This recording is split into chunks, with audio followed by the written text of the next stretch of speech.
about why I was looking for grief communities is even though I had made a lot of connections and started following a lot of accounts on Instagram, I really wanted something outside of social media that was really important to me. First of all, there's so much noise in social media, and when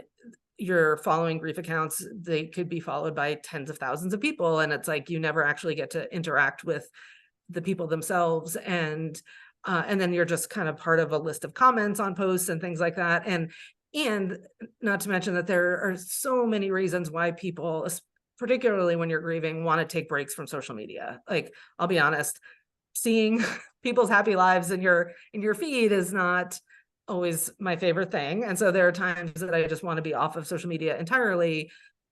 But when that feels like that's the only space that you have other grievers that you can that are posting things that resonate with you, it's hard to make that break or to even take a break from it temporarily. And so I that was a big reason why I was looking for a community outside of social media. And so the things that I really loved about the Forced Joy Club when you were answering my questions and I was learning more about it is, for starters, I really loved that it wasn't just a discussion forum. I was looking for something that wasn't just that. Like, that for me, at times, just typing out messages there, it's like I do it too much for work as it is, that I like to verbally speak with people and interact with people. So I loved that there were all of these ways that there were going to be live Zoom events, and that there were going to be ways that members could come together, but then also expert speakers that were going to come. I think some of the things that really also drew me to it is that there were sub communities within the Forced Joy Club. Yeah, that there are communities for all the different types of losses there are. So whether it's partner loss, parent loss, child loss, sibling, that there's sub communities for people who are united or connected by who it is that they lost, but then also sub communities for how they lost people. So there's cancer, suicide, sudden unexpected loss, addiction, and it just that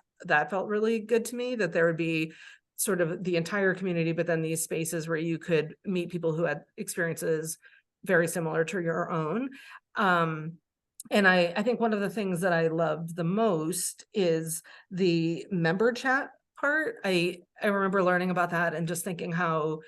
wonderful that was, that you were going to be doing a monthly speaker series with just everyday grievers, that not only like that you have a series for people who are experts on grief, but that you were sort of saying that we're all experts on our own grief, and that we all of our stories are valid. And that's so clear in everything that you do, that like how much you honor people's individual stories and make space for everyone's individual stories, that we may all be connected by grief and the experience of losing someone that we love. But like, even if you and I have both lost our partner, and even if we had lost them to the same cause of death, like, our stories are totally different. And the fact that you allow space for anybody who wants you to come on and share their story, I loved that feature. And I also loved that it was going to grow and evolve, and that it was going to be kind of this tight-knit community where I could actually meet people, again, outside of social media, and in a way that was different from committing to, series like a support group series or something like that. So